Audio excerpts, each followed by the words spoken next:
මම අද ඔයගොල්ලන්ට ගේන්නේ බ්‍රෙක්ෆාස්ට් එකට අපිට ගන්න පුළුවන් පොඩි මීල් එකක්. ඔයගොල්ලන්ට අවශ්‍ය ප්‍රමාණයට පාන් ගන්න පුළුවන්, පෙති පාන්.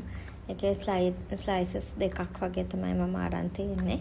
ඒක හොඳට ඇස්ට්‍රා බටර් හරි මාගරින් හරි ගාලා සෝස් පෑන් එකේ දාලා අපිට ෆ්‍රයි කරගන්න පුළුවන්. මම සෝස් පෑන් එකටත් බටර් ටිකක් දාලා තියෙනවා. මේ විදිහට දෙපැත්ත දාලා ෆ්‍රයි කරගන්න. ඊළඟට මම එග් එකක් ෆ්‍රයි කරගන්නවා. ඒකට ලුණුයි ගම්මිරිසෙ දාලා අපි නෝමල් එග් එකක් ෆ්‍රයි කරගන්නේ. ඒ විදිහට එග් එකක් ෆ්‍රයි කරගන්නවා. ඔයගලන්ට කැමති නම් ඒකට අනියන්ස් දාලා මිරිස් දාලා එහෙම දාලත් එග් එක හදාගන්න පුළුවන්. ඕගොල්ලෝ කැමති විදිහට ඒකට ඇඩ් කරගන්න පුළුවන්. ඕන ඉන්ග්‍රේඩියන්ට්ස් ළඟින් තියාගත්තාම හරිම පහසුයි කෑම එකක් හදාගන්න. ඒ නිසා මම ඕන ඉන්ග්‍රේඩියන්ට්ස් ළඟින්ම තියාගෙන තමයි මේ කෑම එක හදන්නේ.